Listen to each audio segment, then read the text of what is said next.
أعوذ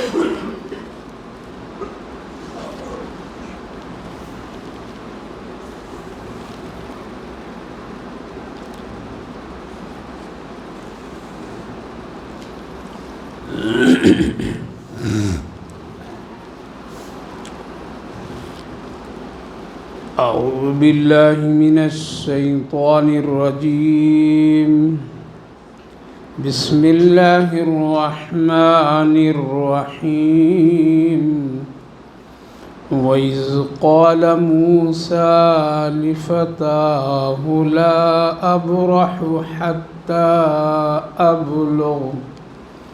حتى أبلغ مجمع البحرين أو أمضي حقبا فلما بلغا مجمع بينهما نسيا حوتهما فاتخذ سبيله في البحر سربا فلما جاوزا قال لفتاه آتنا غداءنا لقد لقينا من سفرنا هذا نصبا قال أرأيت إذا أوينا إلى الصخرة فإني نسيت الحوت وما أنسانيه إلا الشيطان أن أذكره واتخذ سبيله في البحر عجبا صدق اللہ العظیم. وَإِذْ قَالَ مُوسَى لِفَتَاهُ لَا أَبْرَحُ حَتَّى أَبْلُغَ مَجْمَعَ الْبَحْرَيْنِ. اور وہ وقت یاد کرنے کا ہے کہ جب حضرت موسیٰ علیہ السلام نے اپنے نوجوان سے کہا کہ سفر کرنا ہے یہاں تک کہ ہم پہنچ جائیں مجمع البحرین، یا اس کے لیے ایک زمانہ لگ جائے. فلما بلغ، پھر جب پہنچے مجمع بحرین تو وہ دونوں کے دونوں بھول گئے اور وہ مچھلی راستہ بنا لی سمندر میں ایک سرنگ کے ساتھ. فلما جاوز قال لفتاه آتنا غداءنا. پھر جب وہاں سے آگے بڑھے تو حضرت موسیٰ علیہ السلام نے کہا اپنے نوجوان سے کہ ناشتہ لاؤ، کھانا لاؤ، غذا لاؤ. لقد لقینا من سفرنا هذا نصبا. بالتحقیق کی سفر میں بہت تھکاوٹ کی کیفیت ہو گئی. قال ارأیت اذا اوینا الی الصخرۃ. اس نوجوان نے کہا کہ وہ پتھر، اس چٹان جہاں پر ہم رکھے تھے، بھول گئے مچھلی، اور وہ شیطان نے مجھے بھلایا. اب وہ باتیں مجھے یاد آ رہی ہے کہ اس مچھلی نے سمندر میں ایک عجیب طرح کے راستہ بنا لی. بھائی اور بزرگوں، گزشتہ مجلس میں چند آیات پر روشنی ڈالی گئی تھی جس میں اہم اور ضروری بات یہ تھی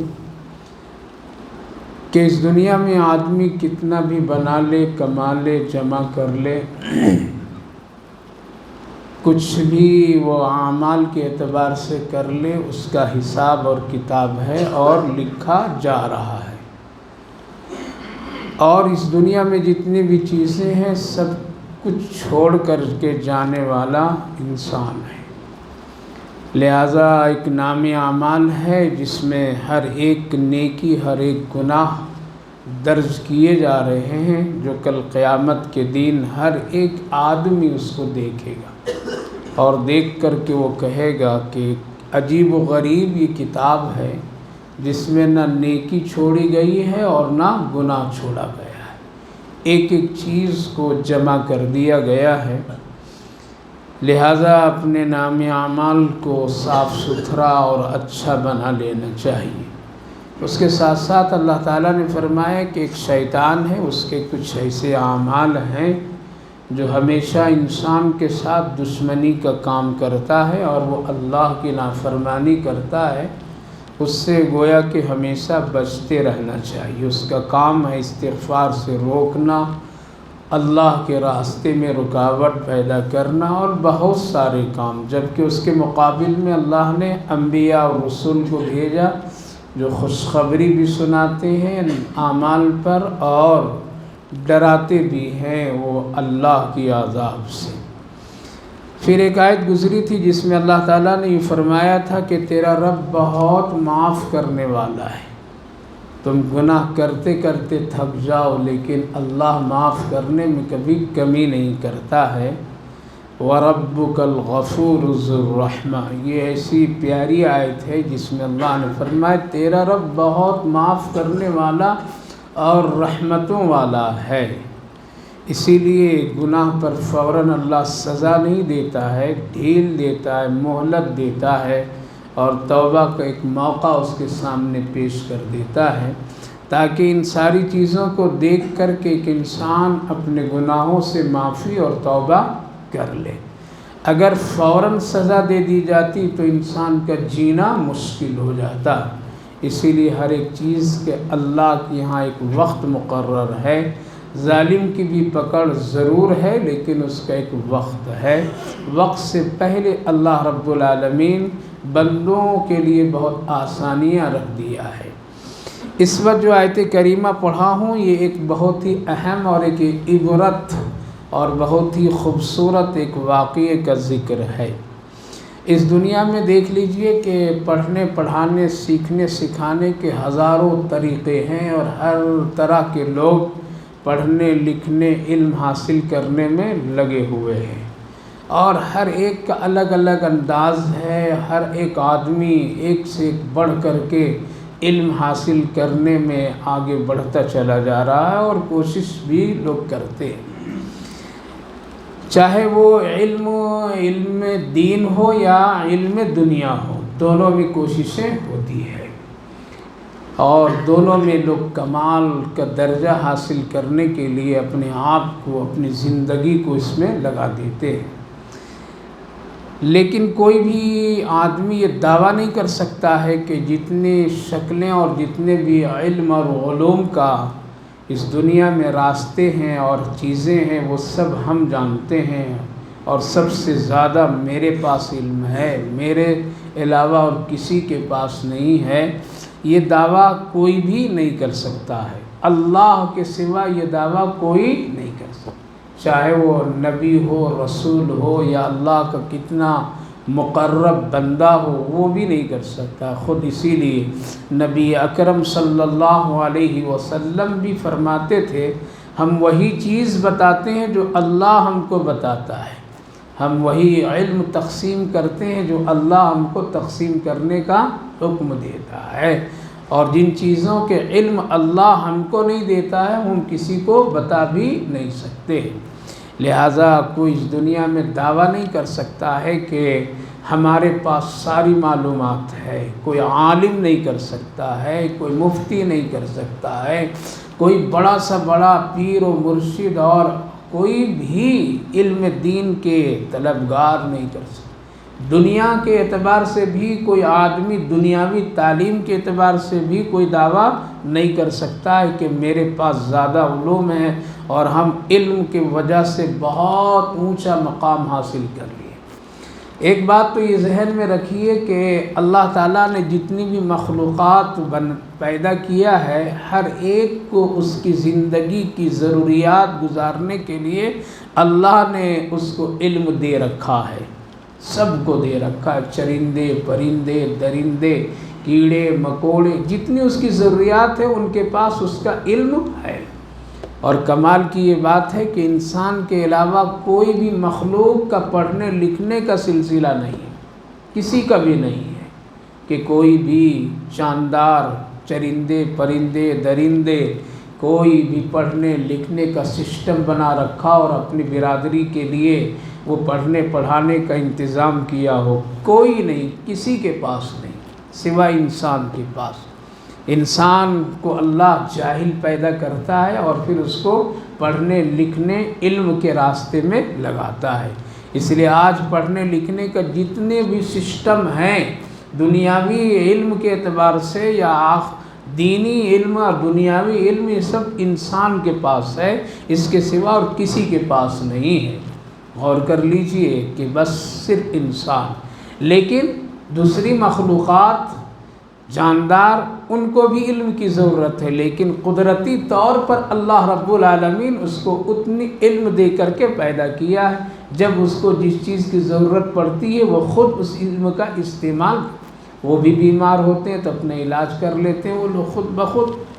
انسان کو سیکھنا پڑتا ہے، انسان کو علم حاصل کرنا پڑتا ہے، لیکن دوسری مخلوقات کو اس کی ضرورت اور حاجت نہیں پڑتی۔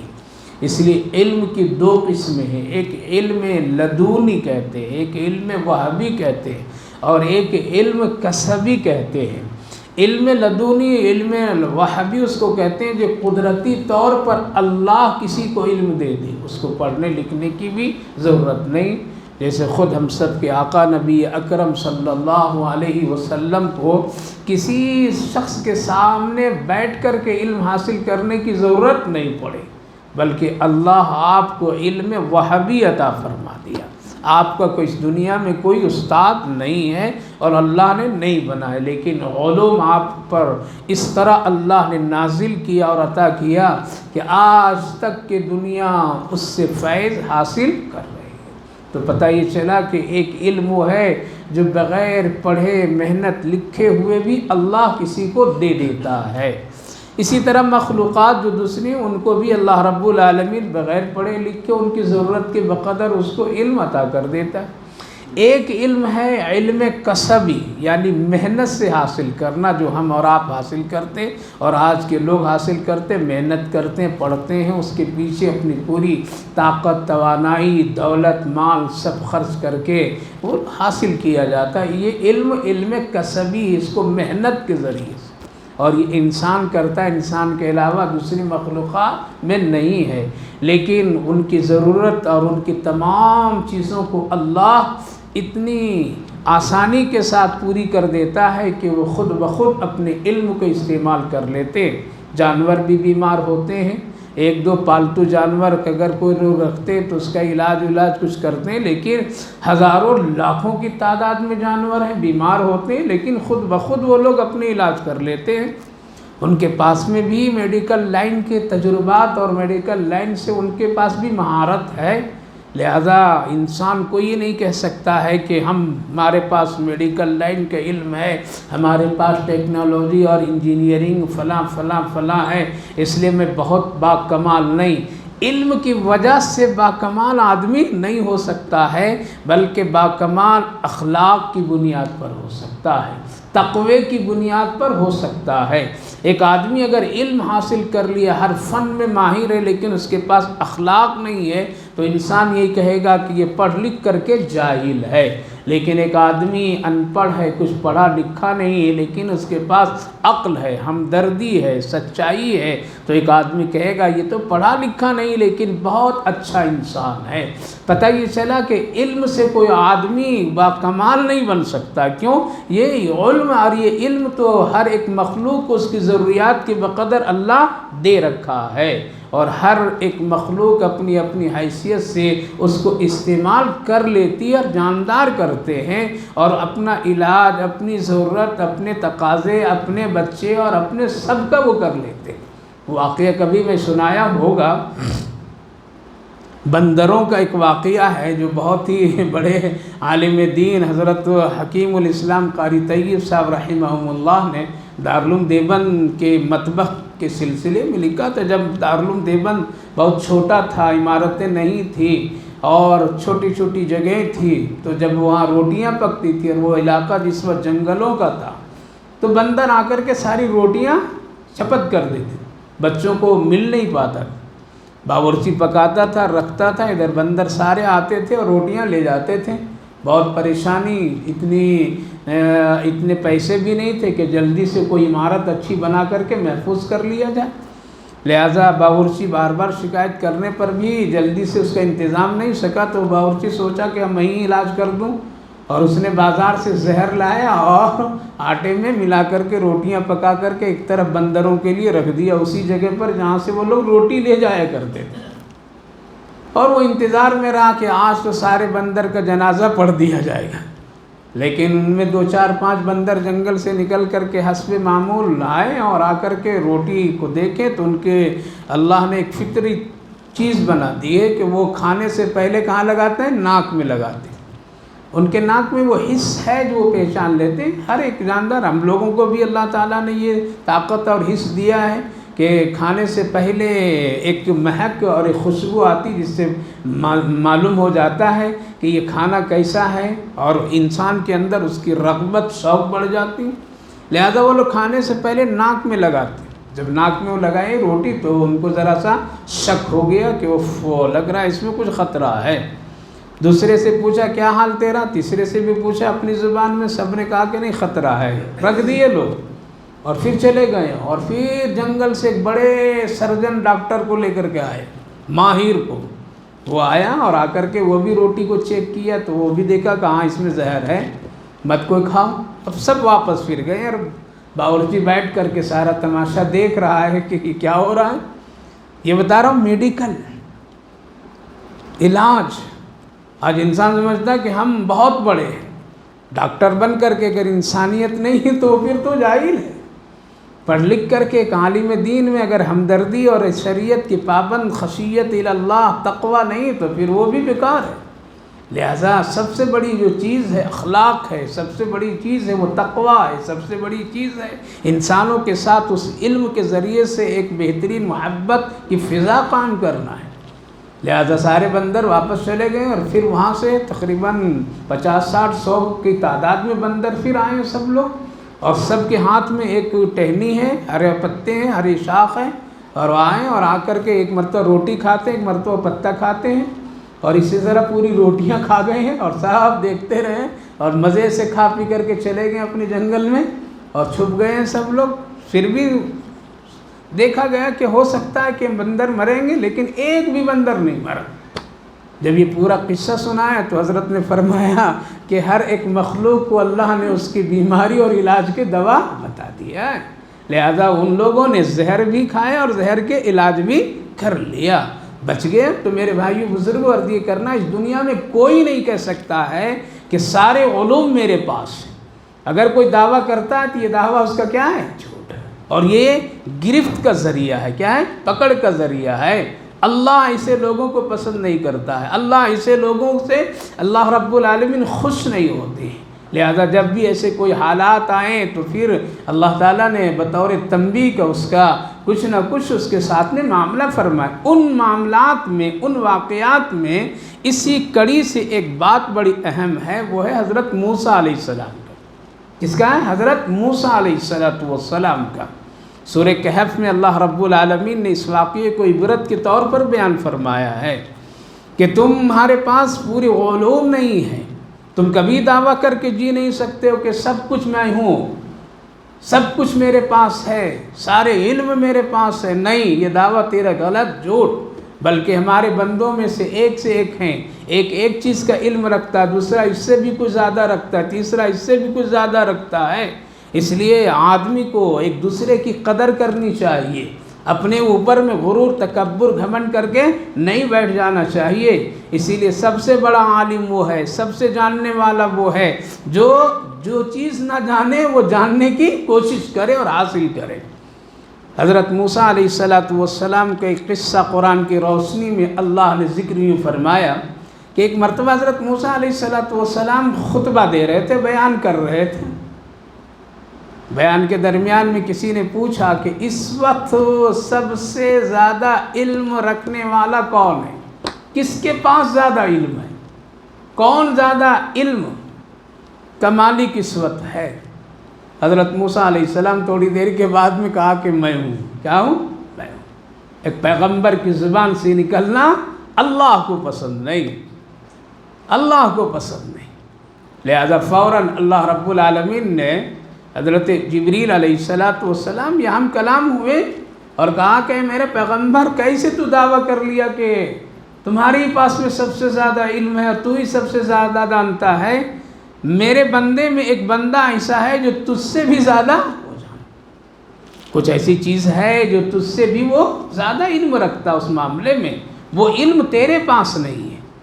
لہذا جاؤ تم اس بندے سے ملاقات کرو. حضرت موسیٰ علیہ السلام نے پوچھا وہ بندہ کون ہے، کہاں ہے، اور کیسے میری ملاقات ہوگی، کیسے ملاقات ہوگی؟ تو اللہ تعالیٰ نے فرمایا ملاقات کی ذریعہ ہے کہ ایک دریا جہاں آپس میں دونوں ملتے ہیں اس کو بحر کلزوم کہتے ہیں. کیا کہتے ہیں؟ اسی دریا میں، اسی سمندر میں کیا ہے، فرعون بھی غرق ہوا تھا. اللہ تعالیٰ نے کچھ ایسے پانی کے نقشے بنائے جہاں دریا مل جاتے ہیں لیکن اپنا اپنا الگ الگ راستہ قرآن کریم میں بھی اللہ نے ذکر فرمایا ہے. لہذا وہ جگہ پر میرا ایک بندہ رہتا ہے وہاں پر جہاں دونوں دریا آپس میں مل جاتے ہیں، دونوں کا پانی آپس میں مل جاتا ہے. اسی جگہ پر میں میرا ایک بندہ رہتا ہے جس کا نام خضر ہے. کیا ہے؟ خضر ہے. جاؤ ان سے ملو، پھر ان کے ساتھ کچھ وقت لگاؤ تو پتہ چلے گا کہ کچھ ایسے علوم اور کچھ ایسے راز کی باتیں اور راز کے علم ہیں جو آپ کو بھی نہیں معلوم ہے. لہذا جائیے. حضرت موسیٰ علیہ السلام فوراً اپنے ایک ساتھی اور اپنے خادم کو کیا کیے، تیار کیے، اور تیار کر کے اپنا توشہ لیے. اور توشے میں اللہ نے فرمایا توشہ کیسا ہونا چاہیے؟ توشہ مچھلی ہونی چاہیے. کیا ہونی چاہیے؟ مچھلی. وہ بھی پکی ہوئی ہونی چاہیے، بھنی ہوئی ہونی چاہیے، زندہ نہیں ہونا چاہیے. لہذا آپ مچھلی کو بھون لیجئے اور بھون کر کے رکھ لیجئے اپنے ساتھ ناشتے توشے کے لیے، اور چلیے. علامت یہ ہوگی کہ جہاں یہ بھنی ہوئی مچھلی آپ کے تھیلے سے نکل کر کے وہ پانی کی جگہ پر میں چلی جائے گی تو وہی میرا بندہ وہ مل جائے گا. حضرت موسیٰ علیہ السلام تیار کر کے سفر کیے، ساتھ چلے اپنے نوجوان کو لے کر کے. وہ مجمع بحرین جہاں پر میں اشارہ دیا گیا تھا وہاں تھوڑی دیر کے لیے دونوں گزرے، ٹھہرے. جو ہی سامان کا رکھنا تھا سامان سے وہ مچھلی بھنی ہوئی نکلی اور سیدھے پانی میں چلی گئی. لیکن حضرت موسیٰ علیہ السلام تھکے تھے، ذرا سا آنکھ ان کی لگ گئی. نوجوان دیکھا، سب کچھ بتانا چاہا کہ حضرت موسیٰ علیہ السلام اٹھیں گے تو بتا دوں گا کہ یہاں مچھلی اندر چلی گئی اور ایسا ایسا ہے. لیکن وہ بھی بتانا کیا ہو گیا، بھول گیا. بھولنا تھا، آگے چلے گئے. پھر کہنے لگے کہ مجھے بہت بھوک لگی ہے، لاؤ ناشتہ. فلما جاوز قال لفتاه آتنا غدانا، لاؤ کھانا، کیا ہے، بھوک لگ گئی، تھک گیا ہوں. اب نوجوان کو وہ بات یاد آئی تو نوجوان کہنے لگا کہ وہ مچھلی تو وہاں اور ایسا ہوا، اور مچھلی عجیب طریقے سے وہ کیا ہوا، وہ سرنگ بنا کر کے پانی کے اندر میں چلی گئی. بھنی ہوئی مچھلی تھی، چلی گئی. حضرت موسیٰ علیہ السلام نے کہا کہ ارے وہی تو میری منزل تھی، وہی تو مجھے رکنا تھا، وہی تو میرے آخری منزل، اور وہی تو اس بندے سے میری ملاقات ہونی تھی. چلو پھر واپس. پھر یہ واپس آئیں، وہ جگہ دکھائے تو ایسا کہ بالکل جو مچھلی پانی کے اندر جو گئی تھی تو ایک سوراخ بنی ہوئی، اور وہ اسی طرح سوراخ ہے جیسے کہ ابھی کوئی مچھلی اس میں یا کوئی آدمی اس میں سوراخ کر کے گیا ہو. نوجوان نے دکھایا کہ یہاں ہے، وہاں دیکھے، ٹھہرے تو آواز ہوئی، بات چیت ہوئی تو حضرت خضر نکلے. یہاں رک کر کے سمجھیے، حضرت خضر یہ نبیوں میں سے نبی نہیں ہے، بعض علماء کا اتفاق ہے، بلکہ ایک نیک آدمی ہے جو وقت اور حالات اور ضرورت پر اللہ کے بندوں کی مدد کے لیے آیا کرتے ہیں. اللہ رب العالمین نے ان کو گویا کہ آب حیات کی کیفیت عطا فرمایا، اس لیے یہ اپنے بندوں کی مشکلات کے حل کے لیے اللہ رب العالمین نے ان کو رکھا ہے. لہذا یہ نبیوں میں سے نہیں ہے بلکہ ایک نیک آدمی ہے. اللہ رب العالمین کے نیک بندوں یا دوسرے ضروریات کے پوری کرنے کے لیے کیا کرتے ہیں، یہ مدد کے لیے وقت بر وقت آ جاتے ہیں. جو بندے تو نہیں دیکھ پاتے یا دیکھتے ہیں لیکن پہچان نہیں پاتے. ہر ایک آدمی اس کو پہچان نہیں سکتے بلکہ اہل اللہ اور معرفت کی نظر رکھنے والے اس کو پسند کرتے ہیں، پہچانتے ہیں، لیکن عام آدمی نہیں. لیکن کبھی کبھی جنگلوں میں دریاؤں سمندروں میں کبھی مشکلات جب آ جاتے بڑے بڑے حادثے کی کیفیت ہوتی ہے، ایسی موقع پر ایسی حالات پر وہ مدد کرتے ہیں اللہ کے بندوں کو، چاہے وہ کوئی بھی کسی بھی طبقے سے رکھنے والا۔ یہ ہے خلاصہ حضرت خضر کے سلسلے میں اتفاق ہے علماء کرام کا۔ اللہ نے ان کو کچھ اسرار و رموز یعنی خاص علوم عطا فرمائے ہیں جن کی بنیاد پر میں وہ کام کرتے ہیں، اور آج بھی وہ کام کر رہے ہیں، اور آج بھی وہ زندہ ہیں اور اپنے وقت اور حالات پر اللہ کے حکم سے وہ کام کر رہے ہیں۔ تو حضرت خضر وہ آدمی ہیں، لہذا جب یہ ملاقات ہوئی تو بات چیت ہوئی۔ یہاں رک کر کے ایک بات سمجھیے کہ یہ مچھلی اور یہ سفر اللہ رب العالمین نے علم حاصل کرنے کے لیے محنت بیٹھے بیٹھے نہیں۔ آج علم میں برکت اسی لیے نہیں، آن لائن پڑھ رہے ہیں لوگ، کیا ہے آن لائن پڑھ رہے ہیں۔ آج محنت نہیں ہے، پیسے دے کر کے ڈاکٹر بن جا رہے، پیسے دے کر کے انجینئر بن جا رہے، پیسے دے کر کے ہو رہے ہیں۔ یہ تو دنیا کی علوم میں خیانت ہے، اور علم دین میں بھی لوگ خیانت کر رہے ہیں۔ علم دین میں خیانت کیسے ہیں؟ 8-9 سال 18 سال میں عالم لوگ بنتے تھے، اب کتنے میں بن رہے ہیں؟ 4 سال میں بن جا رہے ہیں۔ مفتی 2-2 سال 4-4 سال میں بنتے تھے، اب کیا ہے 6 مہینے میں مفتی بن جا رہے ہیں اور لوگ بنا رہے ہیں۔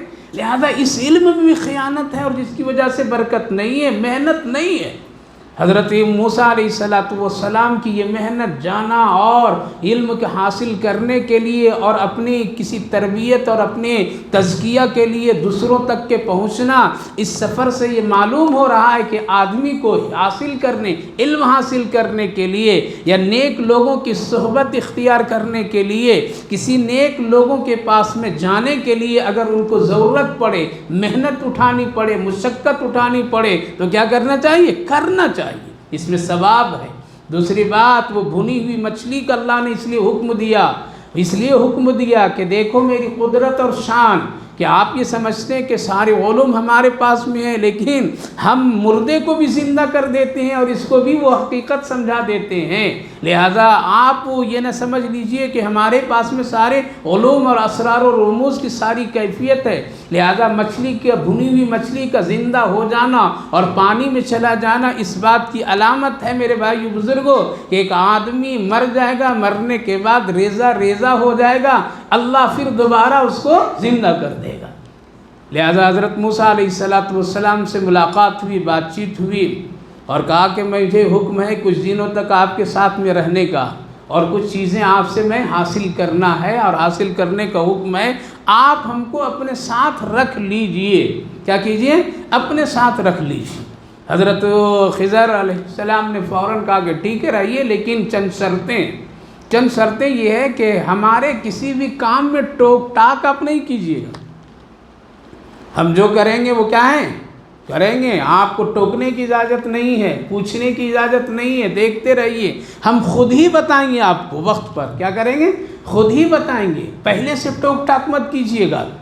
جہاں ہم جائیں گے چلتے رہیے، جو کام ہم کریں گے آپ خاموش رہیے، دیکھتے رہیے۔ آپ کو ہرگز اس کی اجازت نہیں ہے کہ وقت سے پہلے آپ ٹوک ٹاک کریں۔ یہ شرط اگر آپ کو منظور ہے تب تو آپ میرے ساتھ چلیے، اور اگر یہ شرط منظور نہیں ہے تو پھر ہم آپ کو اپنے ساتھ نہیں رکھ سکوں گا۔ یہاں سے کیا پتہ چلا میرے بھائیو بزرگوں کہ استاد کی اتباع کرنی چاہیے۔ کیا کرنی چاہیے؟ اتباع کرنی چاہیے، اس کی بات ماننی چاہیے، سیکھنے کے لیے اپنے آپ کو کچھ ذرا سا اس کے تابع ہونی چاہیے، اور بیجا سوال نہیں، وقت سے پہلے ٹوک ٹاک نہیں، دیکھو، غور کرو، انتظار کرو، کیا ہے اس کے بعد نتیجہ۔ ایک آدمی کہاں ہے تو اس کے بعد نتیجہ کیا نکلے گا، ایک آدمی کام کر رہا ہے تو اس کا نتیجہ کیا ہے، ایک آدمی ایک چیز پر محنت کر رہا ہے، اس کا آگے چل کر کے کیا ہوگا۔ پہلے سے ٹوک ٹاک کر دینا، جیسا آج عام مزاج ہے ٹوکنے کا، عام مزاج ہے لوگوں کو وقت سے پہلے بدظن ہو جانے کا، وقت سے پہلے کسی کے بارے میں غلط رائے قائم کر لینے کا، آج عام مزاج ہو گیا، اور اچھے دین کے طبقے اور دیندار طبقے لوگوں کا بھی یہ مزاج بن گیا۔ عالم علماء سب آج اس میں مبتلا ہیں کہ وقت سے پہلے کسی سے بدظن ہو جانا، سنی سنائی باتوں پر بدظن ہو جانا، دیکھی دکھائی کیفیت نہ ہو اور اس پر بدظن ہو جانا، یہ نہایت ہی بد اخلاقی اور ایمان کی کمزوری کی علامت ہے۔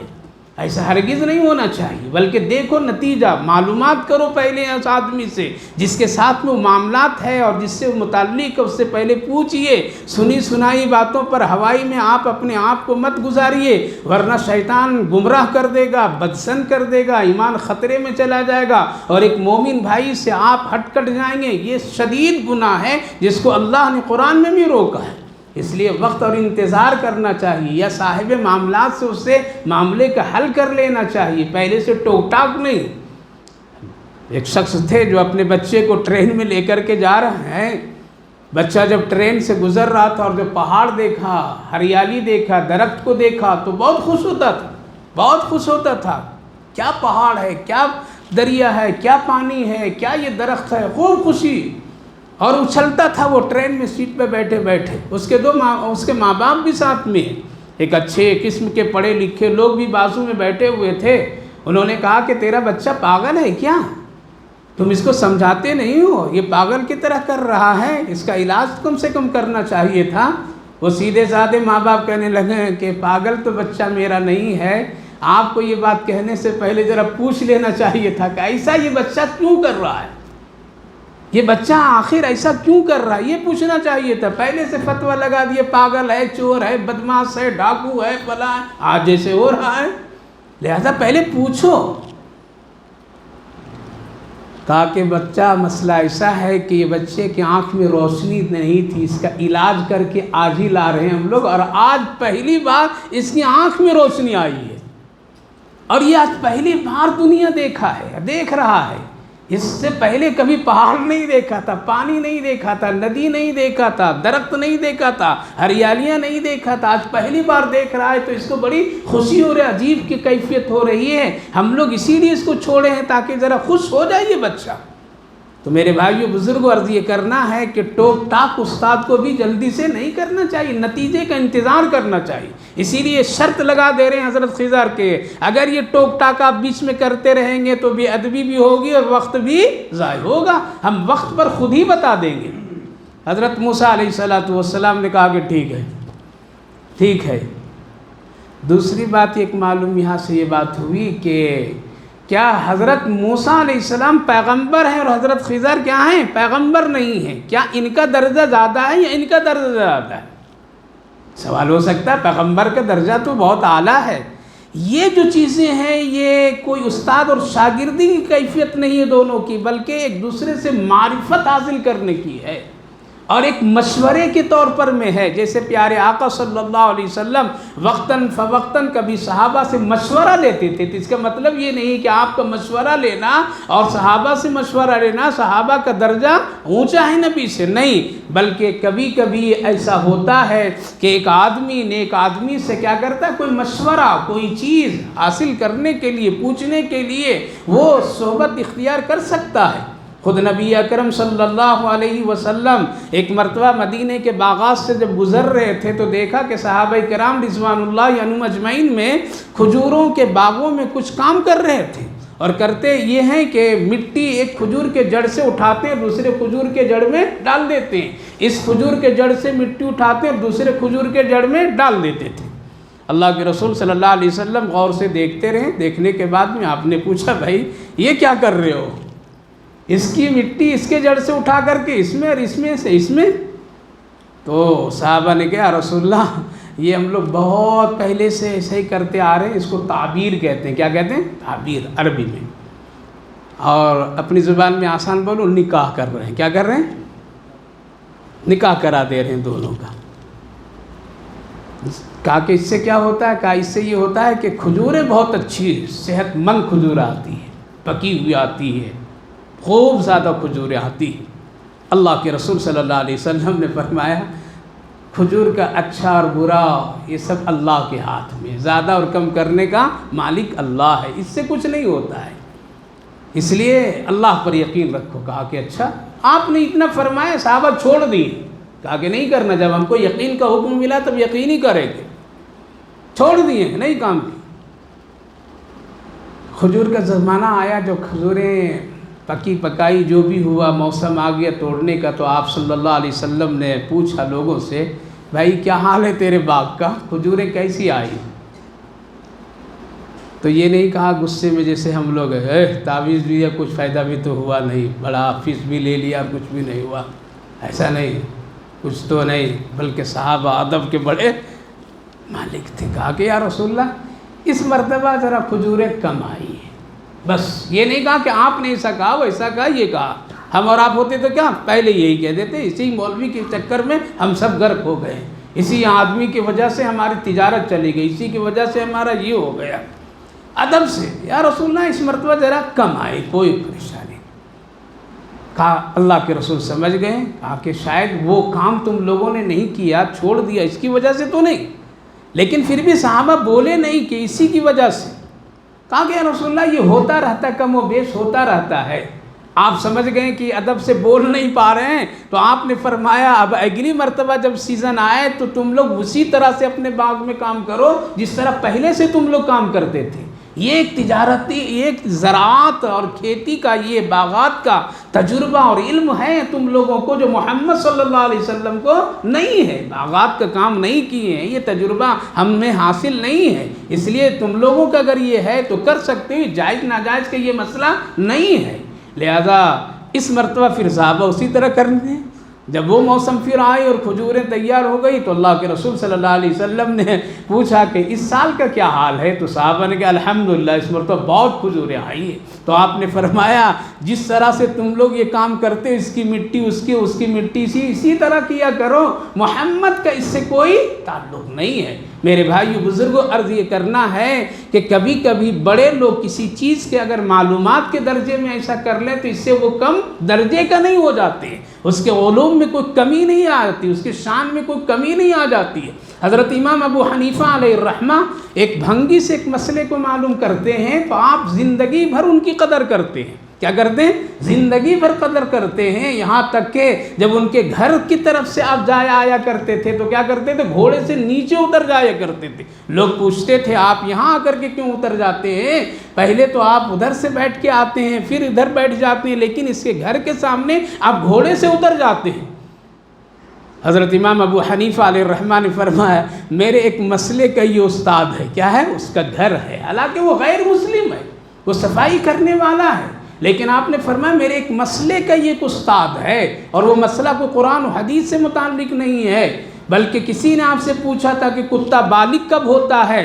قرآن میں ڈھونڈیے، حدیث میں ڈھونڈیے، کتابوں میں ڈھونڈیے، کہیں زیادہ نہیں ملتے یہ سب یہ چیزیں، تجربے سے اس کا تعلق ہے۔ آپ بڑے غمزدہ تھے، گھر میں پریشان بیٹھے ہوئے تھے، جب صفائی کرنے والی وہ عورت آئی ہے تو پوچھی کیا بات ہے، بہت غمزدہ ہیں آج، پریشان ہیں؟ کہا کہ تیرے مسئلے کا کوئی اس سے لگاؤ نہیں۔ کہا کہ بتائیے، پوچھیے مجھ سے، اگر میرا مسئلہ کوئی ہے تو حل کروں گی میں۔ آپ نے کہہ دیا تو کہا کہ یہ تو بہت آسان مسئلہ ہے، جب کتا جب ٹانگ اٹھا کر کے کسی اونچی جگہ پر پیشاب کرنا شروع کرتا تھی، اس کی بلوغیت کی علامت ہے، یہ وہی لوگ کریں گے جو اس فیلڈ کے لوگ ہوں گے، ان کو تجربہ ہوگا۔ حضرت امام ابو حنیفہ علیہ الرحمہ اس بات کو سن کر کے آپ نے ان کی تمام برادری سے تجربہ کیے، پتہ چلا بالکل صحیح ہے۔ لہذا ایک دنیاوی تجربے کے مسئلے کی بنیاد پر آپ ایک استاد سمجھ کر کے اس کے گھر کے پاس گزرتے وقت آپ گھوڑے سے نیچے ہو جاتے تھے۔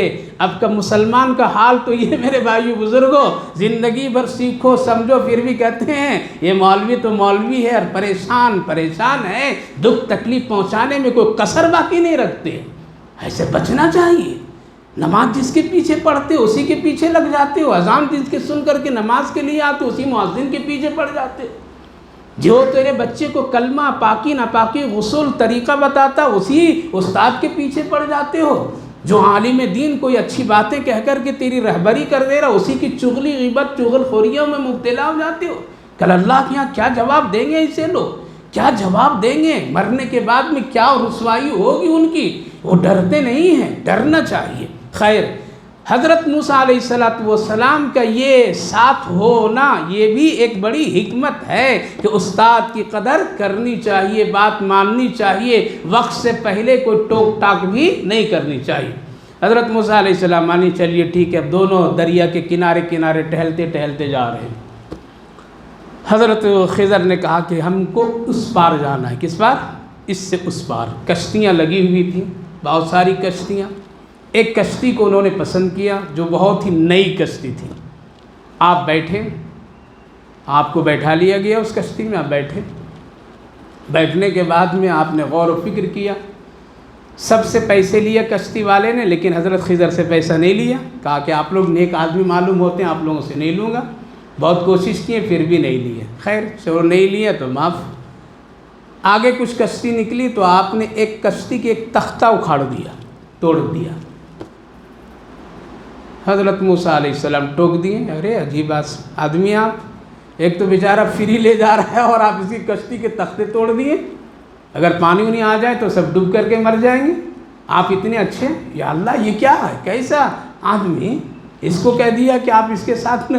حضرت موسیٰ ایک جلالی کیفیت کے آدمی، آپ کیوں توڑے؟ کہا کہ آپ سے پہلے میری بات ہو گئی معاہدہ کہ آپ ٹوک ٹاک نہیں کیجیے گا، اگر ٹوک ٹاک شروع تو یہیں اتار دوں گا آپ کو۔ حضرت موسیٰ سمجھ گئے اوہ میں نے خلاف ورزی کی ہے، ہم نے ایک بات کے معاہدے کر چکا ہے، اس کی خلاف ورزی۔ کہا کہ نہیں اب نہیں کروں گا، اب نہیں کروں گا۔ خیر وہ کشتی سے گزر گئے اور کشتی سے اس پار ہو گئے۔ اب چل رہے ہیں دونوں پھر دریا کے کنارے کنارے، تو کچھ بچے کھیل رہے تھے، ان میں سے ایک بچے کو انہوں نے پکڑا اور پکڑ کر کے قتل کر دیا حضرت خضر۔ حضرت موسیٰ پھر ٹوک دیے، یہ کیا معصوم بچے کو آپ نے قتل کر دیا، یہ کیا گناہ کیا، کوئی لین دین آپ کا ہے یا کیا ہے، ایک جان کا آپ نے قتل کر دیا، ایسا آپ کو کرنا نہیں چاہیے، آپ تو اچھے آدمی۔ حضرت خضر پھر بولے خاموش، آپ سے یہی معاہدہ ہے نا کہ آپ ٹوک ٹاک نہیں کیجیے، اگر ٹوک ٹاک ہے تو آپ واپس ہوئیے، میں آپ کو ساتھ میں نہیں رکھ سکتا ہے۔ پتہ یہ چلا کہ اگر کوئی اہل علم اور معرفت والے لوگ اگر کوئی آپ کو اگر کہہ دے کسی غلطی عذر پر تو آپ کو ماننا پڑے گا، ان کو ماننا پڑے گا، ان سے بحث کرنے کی ضرورت نہیں، اسی میں عافیت ہے۔ لہذا حضرت خضر کہنے لگے کہ آپ واپس ہو جائیے، آپ ہمارے ساتھ نہیں رہ سکتے ہیں، آپ برداشت نہیں کر سکتے ہیں، نہیں برداشت کر سکتے ہیں۔ کہا کہ اللہ 3 مرتبہ موقع دیتا ہے، ہم کو ایک بار اور موقع دیجیے، میں برداشت کروں گا، یہ میرے لیے حضرت خضر نے بولا ٹھیک ہے چلو کوئی بات نہیں، چلو اب یہ کہو۔ آپ چلتے چلتے چلتے گئے اور پہنچے ایک بستی ایسی تھی جو بالکل ایک گھر، ایک دیوار بہت ہی بوسیدہ جو جھکی ہوئی نظر آ رہی تھی، کچھ دنوں کے بعد وہ گر جاتی وہ دیوار۔ تو حضرت خضر کہنے لگے کہ آپ ہمارے ساتھ ہیں، ہمارا دل یہ چاہتا ہے کہ کچھ کام کر کے یہ دیوار کو سیدھی کر دیں اور ٹھیک ٹھاک کر دیں تاکہ یہ گر نہ سکے۔ حضرت موسیٰ علیہ السلام بھی کام کیے، وہ بھی کام کیے اور دیوار کو ٹھیک ٹھاک کر دیے، اور پھر چلنے لے۔ بستی والے لوگ دیکھتے رہے یہ کون آدمی لوگ ہیں جو بغیر کسی اجرت کے کام کر رہے ہیں۔ حضرت وہ خضر سے کہنے لگے حضرت موسیٰ علیہ السلام یہ عجیب غریب بستی والے لوگ ہیں، نہ ناشتہ نہ پانی نہ کھانا نہ مہمان نوازی، کچھ پوچھے بھی نہیں، اور آپ بلا وجہ اتنی ہم کو بھی محنت میں لگا دی اور آپ بھی محنت کیے۔ ارے وہاں کچھ کام کرتے جہاں کچھ اجرت ملتی، یا بستی والے قدر کرتے، مہمان نوازی کرتے، یا کرنے کے لیے کہا ہوتا، بلا وجہ آپ بھی تھک گئے، ہم کو بھی تھکا دیے۔ حضرت خضر نے پھر کہا کہ پہلے بات کہا تھا نا کہ ٹوک ٹاک نہیں کیجیے، 3 مرتبہ ہو گیا، ھذا فراق بینی و بین، اب ہم آپ کو ساتھ ہرگز نہیں لے جائیں گے اور آپ ہمارے ساتھ جانے کے لائق بھی نہیں ہیں۔ کیوں؟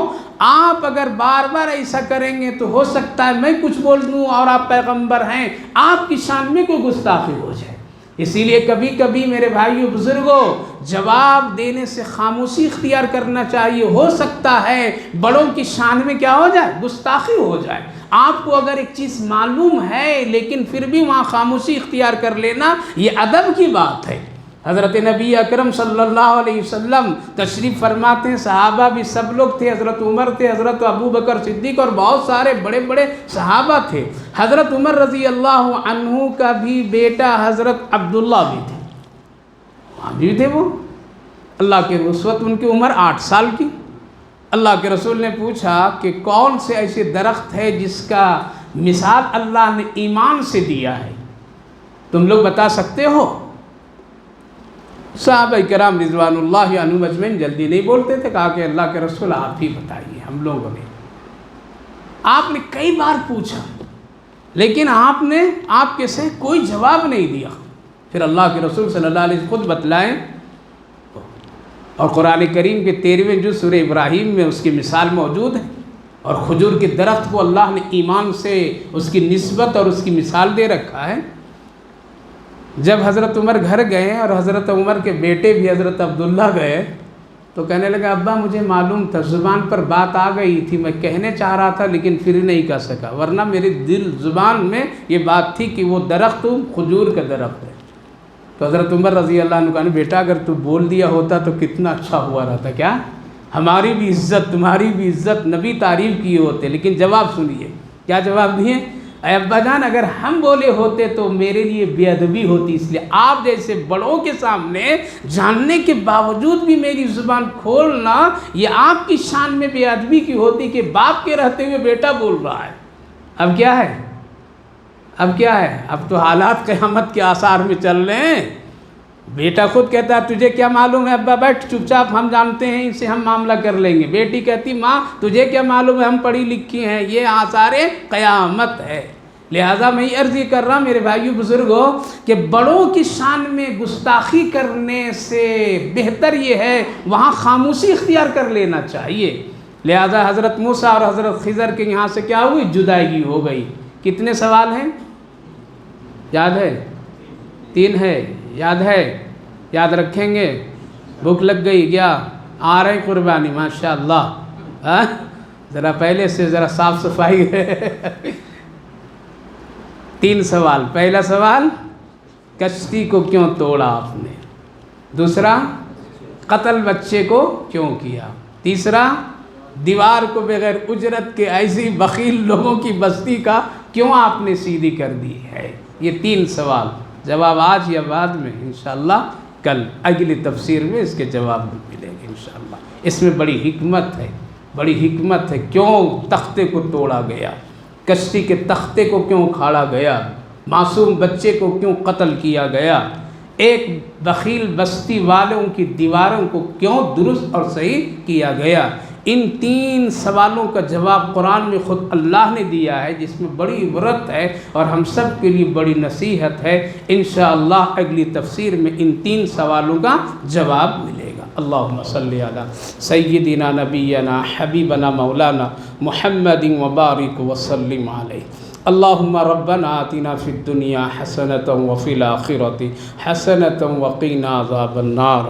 اے اللہ ہم سب تیرے کمزور بندے ہیں، اے اللہ بہت کمزور ہیں، علم میں کمی، تقوی میں کمی ہے، اللہ پاکیزگی اور طہارت میں کمی ہے، دل بھی گندا، آنکھیں بھی گندی، خیال بھی گندا، سب ہے اور تو سب جانتا ہے، تیرے فرشتے سب لکھ رہے ہیں اللہ۔ اے اللہ دنیا کی رسوائی سے آخرت کی بڑی رسوائی ہے اللہ، ہم سب کو دنیاوی رسوائیوں سے بھی بچائیے اور آخرت کی رسوائی سے بھی ہم سب کی حفاظت فرمائیے۔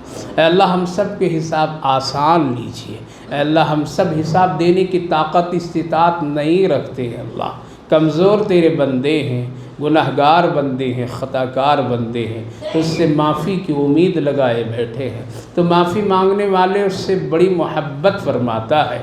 اے اللہ ہم سب تیرے کمزور بندے آپ سے معافی مانگتے ہیں، اے اللہ ہم سب کے چھوٹے بڑے گناہوں کو معاف فرما دیجیے، اے اللہ عافیت کا معاملہ فرمائیے، اے اللہ چھوٹی بڑی ہر ایک نیکیوں کو قبول فرما لیجیے۔ وہ نیکی آپ کی شان کے مطابق نے، نماز آپ کی شان کے مطابق نہیں پڑھ سکتے، جیسا کلام آپ کا ہے نہ کہہ سکتے ہیں نہ پڑھ سکتے ہیں، تیری شان بہت اونچی ہے، تیرا کلام بہت اونچا ہے۔ اے رب مہربان تو اپنے فضل سے اپنی شان کے مطابق ہر ایک بندے کی نمازوں کو، ذکر کو، تلاوت کو، اچھے کاموں کو، صدقہ خیرات کو، ماں باپ کی خدمتوں کو، اے اللہ ایک دوسرے سے ہمدردی کو، یہ ساری نیکیوں کو اپنے فضل سے قبول فرما لیجیے، رحم فرمائیے، عافیت فرمائیے۔ عید قربان آ رہا ہے، اللہ سب کو خوشیاں نصیب فرمائیے، سب کو اس کی ادائیگی کا شوق عطا فرمائیے، اللہ سب میں ہمت اور طاقت عطا فرمائیے، اس کی برکتیں رحمتیں سب کو عطا فرمائیے۔ اے اللہ اس بابرکت مجلس قرآن کو بے حد قبول فرمائیے، جتنے بھائی بزرگ بیٹھے، جوان بچے بیٹھے سنے، وقت لگائے، اے اللہ یہ تیری توفیق ہے، ہم اس پر آپ کا شکر ادا کرتے ہیں کہ آپ نے ہم سبوں کو قرآن سے قریب کیا، قرآن سننے کی توفیق دیا ہے، اللہ اس سے قبول فرما لیجئے اور آخرت کے لیے نجات کا ذریعہ بنا دیجئے، دنیا کے لیے خیر، فلاح، صلاح، ہدایت کا ذریعہ بنائیے۔ ہم سب تیرے بندے محتاج بندے ہیں، ہیں اللہ، روزی کے محتاج، صحت کے محتاج، عزت کے محتاج اللہ، اپنے فضل سے ہم سب کی تقاض و ضرورتوں کو پوری فرمائیے، روزی میں برکت دے دیجیے، صحت میں عافیت دے دیجیے اے اللہ اپنے فضل و کرم سے ہر ایک پریشان حال بھائی بہنوں کی پریشانیوں کو دور فرما دیجیے۔ جتنے لوگ حج کے لیے گئے ہیں تیرا گھر بڑا بابرکت گھر ہے اے اللہ، ہم سب کو بھی اس کی نصیب اور توفیق نصیب فرمائی، ان سب کے لیے عافیت عطا فرمائے، حج کا عمل پورے عالم کے لیے خیر اور برکت رحمت کا ذریعہ بنا دیجیے، خصوصاً مسلمانوں کے لیے اللہ فضل فرما دیجیے، ان سب کی نیک دعاؤں میں ہم جیسے گنہگاروں کو بھی شامل حال فرمائیے اے اللہ، جو لوگ بیمار ہیں ان سب کو صحت اور عافیت عطا فرمائے، صحت مندوں کو سلامتی نصیب فرمائی، جو لوگ دنیا سے جا چکے ہیں ان سب کی مغفرت فرمائیے، ہماری ان دعاؤں کو اپنے فضل و کرم رحمتوں سے قبول فرمائیے۔ صلی اللہ علی النبی وعلی آلہ وسلم، سبحان ربک رب العزت عما یصفون وسلام علی المرسلین والحمد للہ رب العالمین۔ صاحب سے امام صاحب سے مل کر کے نام لکھا سکتے ہیں، انشاءاللہ آپ کی قربانی امانت و دیانت کے ساتھ ادا کرنے کی پوری کوشش کی جاتی ہے اور ہوگی انشاءاللہ۔